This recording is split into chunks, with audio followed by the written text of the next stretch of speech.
Esselamu Aleyküm əziz değerli izleyiciler. Yeni Ramana qəsəbəsindən sizləri salamlayıram. Əziz izleyicilerim. Pətək Zəfər Marketinin arxasında belə 3 otaqlı qəşəng evimiz satışa çıxdı. Ev sırf özü üçün tikilmiş evdir. Bura qonaq otağı da göstərdiyim bu. Qonaq otağı da bura inşallah. Yataq otağı. Qəşəng bol. Bu ikinci yataq otağı. Sonra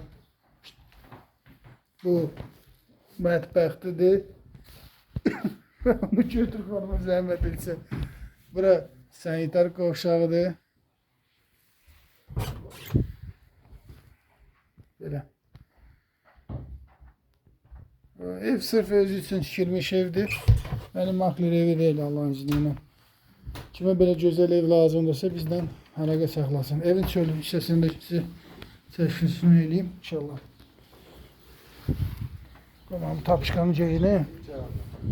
Bax belə güllü, bağlı, bağçalı, qəşəng evdir. Yəni orada itimiz de var orada. Bu evin. Xanım üzürlü sayın tapışkacı geydim. Evin dört tərəfinə də hərlənmək olur inşallah. Bu da çöl sanitar qovşağıdır. Çöl sanitar qovşağıdır.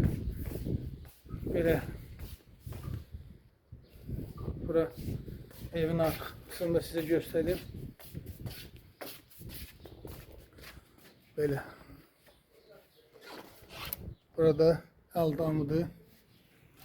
Kim belə gözəl evə sahib olmaq istəyirsə bizdən əlaqə saxlasın. Gəlib baxsın, ev təcili satılır. Yeni Ramanada, yəni 3 otaqlı ev bu qiymətə yoxdur inşallah. Belə inşallah. Videonu da görüb bəyənməyi unutmayın. Təşəkkür ederim.